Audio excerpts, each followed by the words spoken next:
It's a subject few want to talk about, but grief is an inevitable part of life. As Minnesotans rush to support the Annunciation church and school community, it can be hard to know what to say.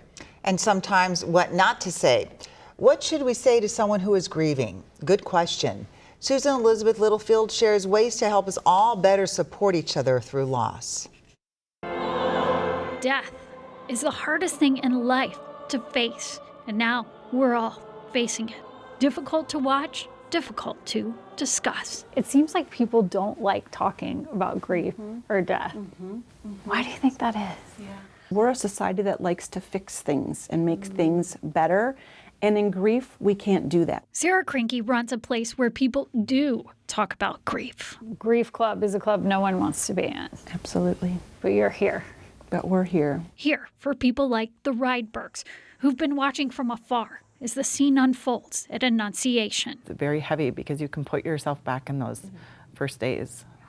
And you know what it feels like to be in that moment. In 2022, their Carver home suddenly got quiet. He was bigger than life. So funny. He just had the biggest personality. Ryan also had 3 beloved daughters and a beloved wife. We had just celebrated his 40th birthday, had a big party, and 2 months after that, he had a heart attack.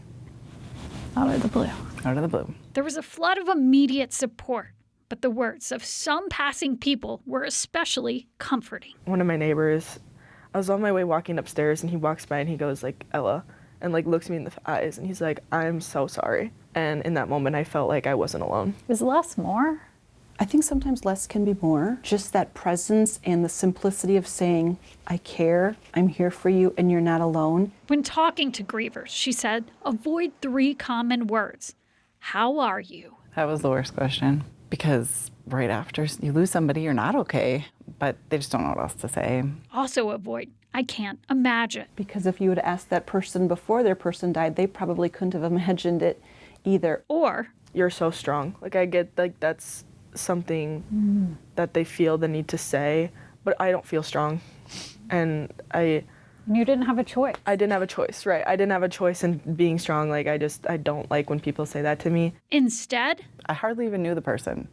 It was the mom of my daughter's friend, and she just walked up to me and gave me a hug. I don't even think she said anything, but that was what landed.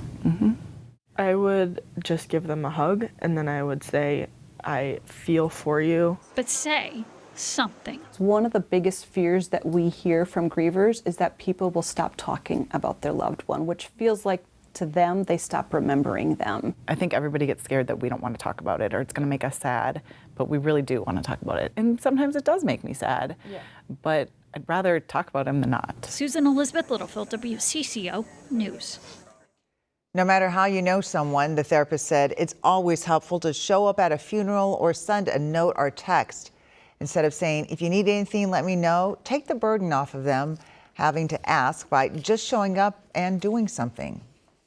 You can share your good question anytime. Just click the submission link on WCCO.com.